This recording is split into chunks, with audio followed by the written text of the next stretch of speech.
far can art take you? Trying to get a lift east. Are you headed west by chance, dude? No. Two artists have 40 days to cross the United States. They start with just $1. $1. And right across America, they must rely on their artwork to pay for every meal, every ride, every bed for the night. Yeah, I wonder why I did this whole project. They may not cross more than 3 state lines in a week. Come on, buddy. And when their journey ends, they must fill a gallery with their work. It's a lot of white space. The winner is the artist with the greatest takings. The loser hands over every last cent from the trip. This is a great and horrendous and beautiful and horrible trip. Their journey is the art of survival. Their journey is Artrace. Howdy. Previously on Artrace, Kenny has been winning hearts and minds in rural Missouri. Oh my gosh, I do like that. But it's definitely Ben who's winning the race. He's ahead of Kenny by almost $800.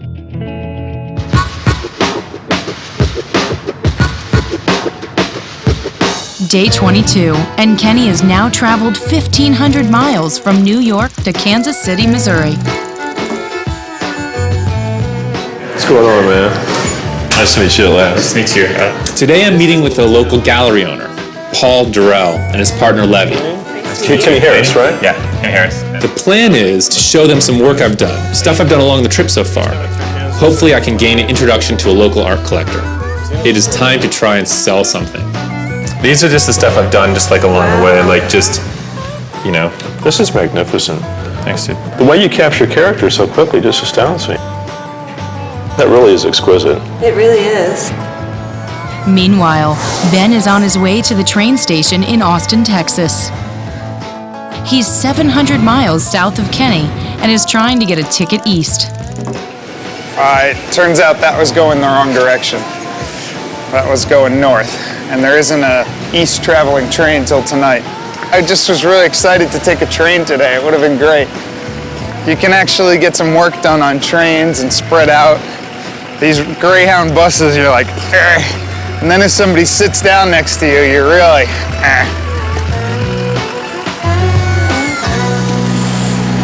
How's it going? You don't know where the Greyhound bus station is, do you? Yeah, I do. Is it walking distance?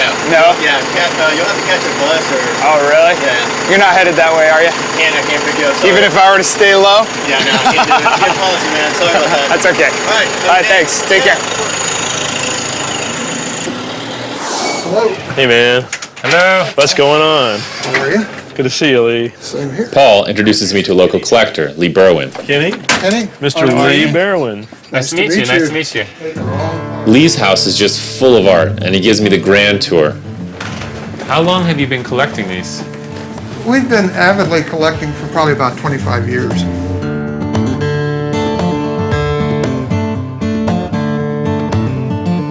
This is awesome. I love houses that have lots of work. We've had people, say that if you're going to really collect, you need to specialize. I think that would be very boring.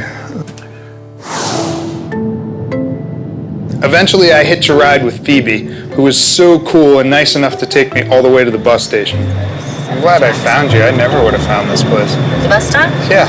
You would too. What would you have done? I don't know. Get on it. Thanks so much for your help. Thank you very much. I'm planning on getting a bus to Shreveport, Louisiana. It's quite a journey, over 370 miles. I'll get in this evening at around 11:30 tonight, and I guess, I've got like 50-something bucks on me, maybe more, maybe 60 bucks, but, I don't want to blow it on, I'd like to reserve that for food and not blow it on accommodations. I'll see if I can't pick up a little bit of cash in here doing some sketches. Yeah, time to do some art. This is called emergency art. That are free agents, if you know what I'm saying. Like Lee and I established a very good rapport, but I only have 40 bucks in my pocket, and I really have to think about a sale. Sketches that I've done of people I've met along the way. How long does it take you to do something like this? I don't know. It didn't take that long. Half hour maybe. Do you do any, well, I know you do some figurative work as far as the faces that you draw. Do you do actual Figurative oils? Absolutely. Do you happen to have any photographs or anything with you of some of your figurative work? You have a computer, yeah? It has become obvious to me that I'm not going to be able to interest Lee in any work I've done so far on the trip. But he may consider a larger oil. This is my chance to make some serious money, and I'm focused on making something work. What price does your work at that size? I think 36 by 24 is going to be in like the $4,000 range. I don't know if you'd be interested in something like this, but would you be interested in doing something like a commission, like a figurative commission? But not being familiar with your work, you know, makes it difficult. And if I was to walk into a gallery in California where they're showing your work, it could be a whole different, you know, situation. But looking at this, it looks like your work is nice work. I think there's a way we can do this. That's all. I just think there's a way to make something happen that doesn't put any pressure on you at all. It would be a kind of thing, if you're not interested in the piece at the end of the day, that's fine. I take it with me. There's zero pressure on you, right? Okay. The idea is okay, well, you're moving then into a direction that might be something feasible. So fine, go for it. Okay. See, we're close, but I got to find a model. So I start looking, but Lee comes up with a great suggestion. Maybe we start the sketch today. Lucy. Lucy, or Ducky, she's known to the production crew, is Artrace's associate producer. Have you done figure modeling before? When I was younger, I think, when I was a little girl, yeah. All it requires is patience and just being still. And you go about 20 minutes on, 25 minutes on, 5 minutes off, 20 minutes on, 5 minutes off. You're going to learn something. Okay. Cool. Well, that logistic is just got solved, which makes me very happy. Lee puts me up for the night, and in return, I do a drawing of his grandson for him.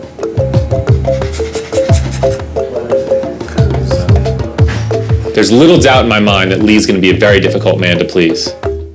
He's sort of kind of under the gun to try to come up with something that he hopes is going to appeal to my eye. If it's something we like, then we'll buy his work. On the other hand, if for some reason we don't care for it, we're under no obligation.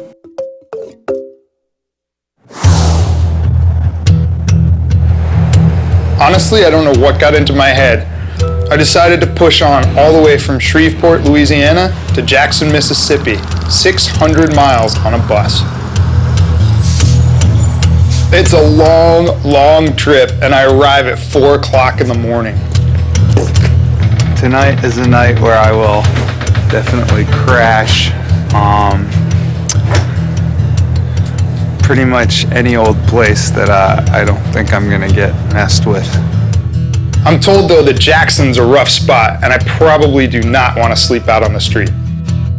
So concerned for my safety, the producer tells me it's okay to have a night in the support vehicle. I'm gonna go to sleep now, but I'm not gonna be there for all that long. Good night.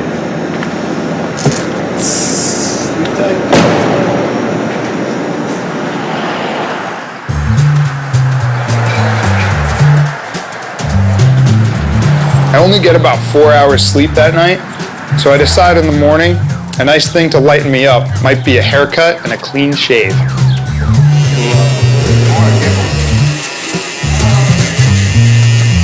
I've barely got any money, but I'm confident that a barber will take one look at me and give me a break. How do you feel? Feeling good.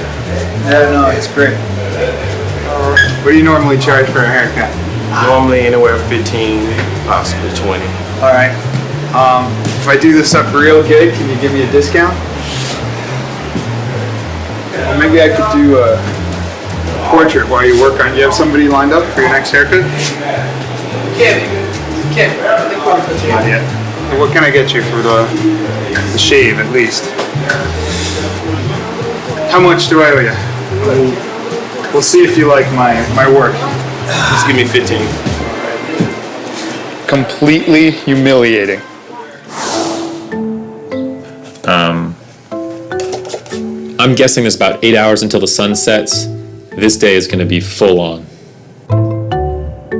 This may be my one opportunity in a sort of interior space with a person sitting for me to do a finished painting. Makes me excited thinking about it. Who knows how it'll turn out. This is crazily stressful. Normally, I only attempt a painting like this over 2, 3, 4, 5 sittings. This is obnoxious. I have to do this painting in one long sitting. It's crazy.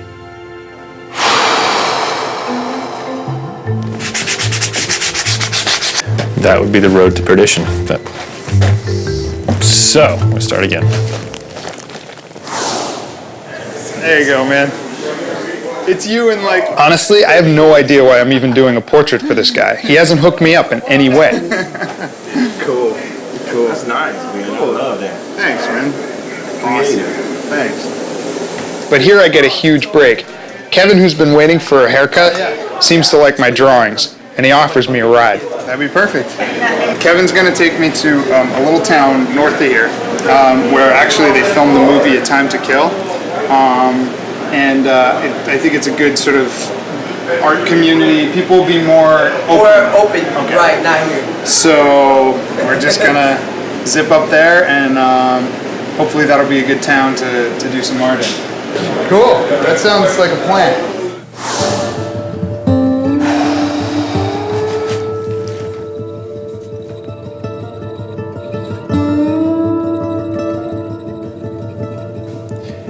I think a lot of painting is preparation. A lot of it is sort of like wrapping your head around what you're going to do. I would call this sort of like an imprimatura, a underpainting. I'm very loose with my imprimatura because everything's probably going to change anyway, so I just might as well just do it fast. We're going to a place called Canton, Mississippi. It's 30 miles outside of Jackson. Okay. It takes about 40 minutes to reach Canton, and Kevin and I are having some great conversation.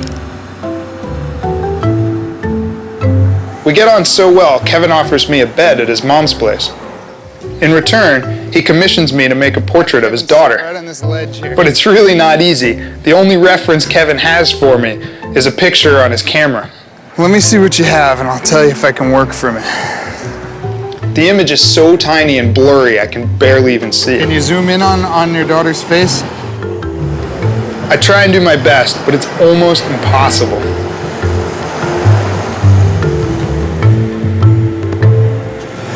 That much looks like his daughter. That's what I was able to accomplish. Everything down doesn't. But we've got dad to work with, and we've got daughter's eyes, so that's, I don't want this guy to be unhappy. Remember that picture? I will. I can't look at that picture right now. No, you'll be happy, I promise, I promise. Oh, that was the toughest art project yet, man. That was impossible. Because you've got a dad's discerning eyes looking over you, and he's like, don't make my daughter look ugly.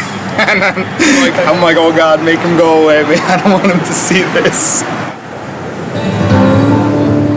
Kenny might have been able to pull him out of himself out of that situation, though.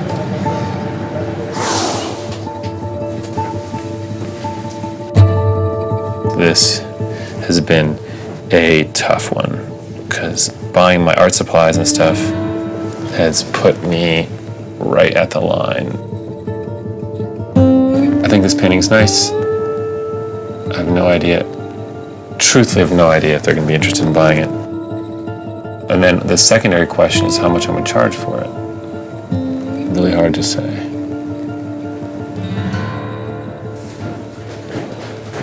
This is a very difficult situation. Normally I have a gallery to sell my paintings and I never have to deal with the collector directly. This time it's just Lee and me. Curious to see what it looks like. And if he decides he doesn't like the painting, I'm out on the street. I won't disagree with the fact that it's a nice piece of work. At the same time, I know you understand that other than seeing this piece and a couple of little other things that you quickly threw together earlier in the past couple of weeks, that's our first real exposure to your work. And it's not that I wouldn't consider buying the piece, but I guess a lot of the question relative to that comes down to what are you thinking? You know, what Price, yeah. what kind of dollars do you place upon that piece of work? You're gonna put it on me, aren't you? You're gonna put it on me to throw out numbers. Yeah. You made it.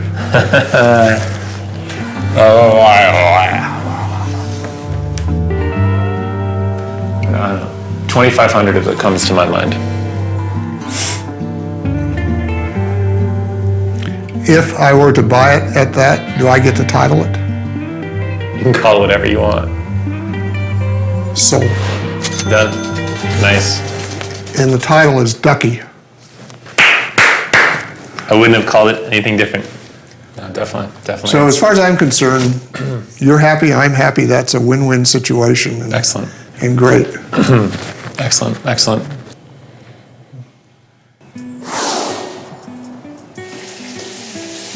I spend the night at Pearl's house. She's Kevin's mom. Her partner, Walter, cooks me a nice breakfast. Aha, there we go. Great, thank you. That is great. Dear Lord, we want to thank you for this food. Pearl and Walter run a daycare center for elderly people. They're really keen on me meeting one of their regulars. So far, the plans are to go over and meet someone by the name of, it's Miss Betty, right? Betty Robinson. Betty Robinson, who is an older woman and has a real obsession with collecting old things. Antiques. She's, I think, 91 years old. And a talker. This woman can talk. I heard her on the phone. So that'll be interesting.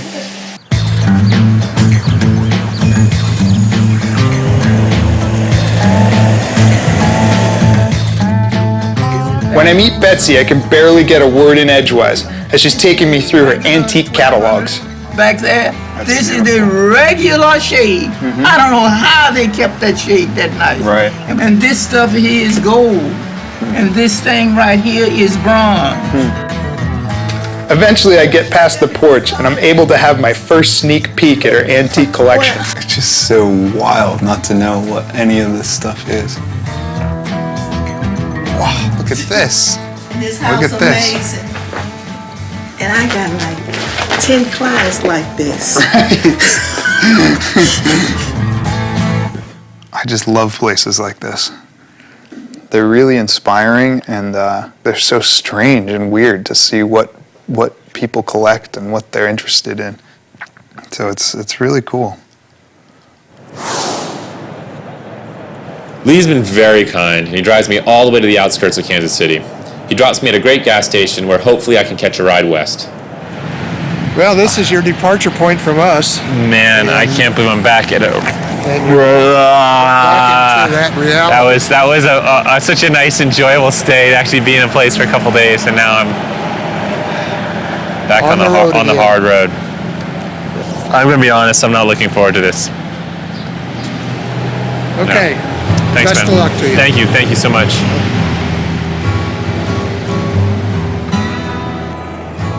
I've gotten used to being in one place, and I'd forgotten how depressing it is to try to hustle for rides.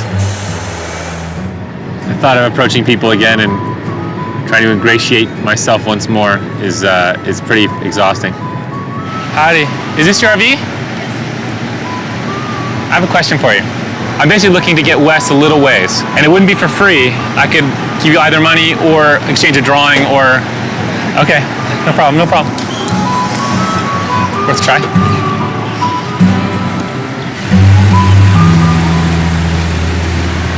Hey there.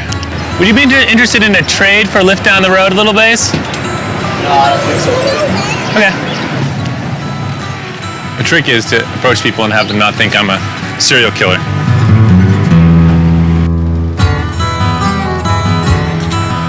I have a question. Would you be interested in a trade for a lift down the road west? Yeah, we could figure something out. Awesome, that'd be great. What's your name? Reno. Kenny. Good to meet you, Kenny. This is my wife, Melissa. Hello. Reno and his wife agreed to take me 100 miles down the road, all the way through the flatlands of Kansas. And I am stoked to be back on the road. On the back end. Gratitude. Can't help but feeling gratitude. I guess maybe that's the one thing this show will teach me.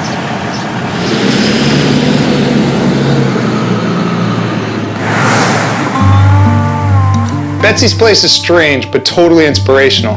It's a little odd, but I decide to pay off my art debt to Kevin's mom, Pearl, so I draw Betsy in her youth. All I know is that I wanted to do something that would have a permanent place on the wall here, and Annie Pearl just said that the best thing that I could do for her would be to do a portrait or something that would sort of, you know, make her a part of this house forever. I am gonna have to put my foot down at some point and do some work that I actually get compensated with cash for.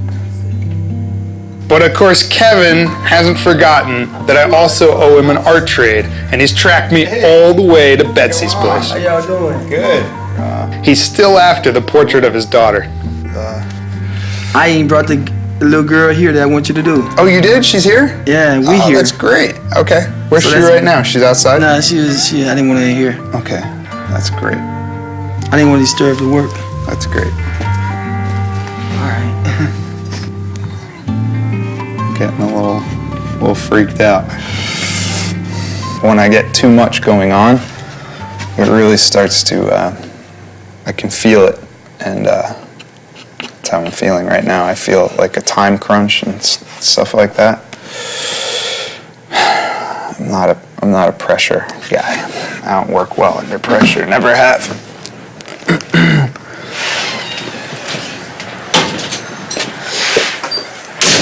Well, the big moment. Well, there you go. Oh, that is cute. I don't even have to frame it. No, I don't think so. I don't think so. It's just good piece of wood. So. That's a good piece of wood. Yep. That is cute.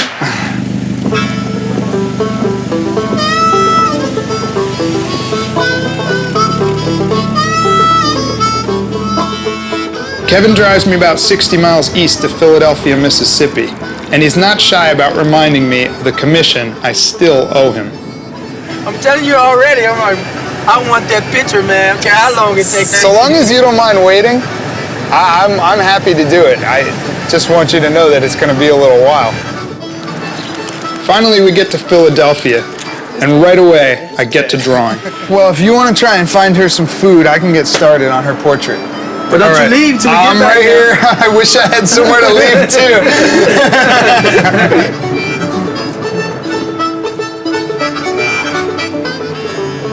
I mean, basically what's not great is I'm in the same exact situation that I was in when I was on the sidewalk, on the side of the road, with the time crunch, with him standing over me when I told him I couldn't do it that way. And now he's basically driven me 90 miles, 60 miles to do it all over again in exactly the same terrible conditions. And I'm not happy. I'm not happy right now. He's not gonna like it. And then he might drive me another 90 miles and make me do it again. Dude, I'm just about ready to bolt out of here, seriously.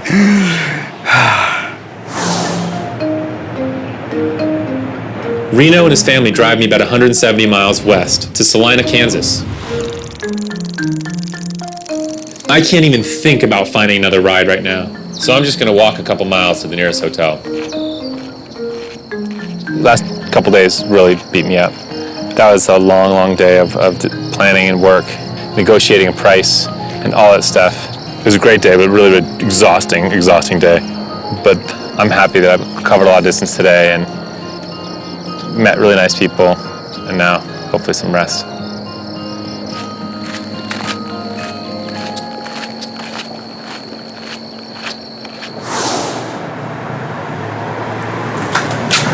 Man, you're an incredible man. I don't know about man of your that. word. I like that. I don't know about that. This one's becoming a total disaster. Not only do I have Kevin looking over my shoulder, but I also have his daughter. This is impossible. Well, just imagine what I finished the portrait, but neither Kevin nor I seem totally pleased with the result. It's okay, we'll live with it. Okay. But you got me like I've been in a fight. Yeah, you look like, yeah. Like I've been beat up. A little beat up. I got a busted eye, man. We got in a fight. Artists paying me getting beat up in front of my baby. Man, I drove you 60 miles just to get beat up. I know. Man, I appreciate your work, but I am not gonna put this up. I'm pretty embarrassed here, but Kevin seems to be a forgiving guy, and he drops me on the edge of town, right next to a nice fancy casino. I haven't made any money today. I've made some terrible drawings that my subjects hated, and I figure I'll just go for broke and ask them for a free room. The casino won't let the cameras anywhere near the place, but the public relations manager does come out to talk to me. All right, so here's what we're going to do for you. Ben, if you'll sketch a picture of the building, we'll put you up for the night. That's amazing. Cool. You were in the right place at the right time. You've got a deal. Yeah. You got a deal. Good, we're looking forward to it. All right. One more drawing for the night. I think I can pull that together. Normally on a sold-out Saturday night, the rooms go to our highest customers, and those customers are worth about $1,500 a night. That would be what we would value the room at. There we go. Eat that, Kenny. That's true. Wow, what an ending to a really rough night. I was going to say, this is... Man. Next time on Art Race, Kenny is welcomed with open arms in Colorado. Man, I don't even really know where to begin in this old town. And Ben's luck changes in Georgia. I've had a burger, I've had free drinks, and a few lap dances.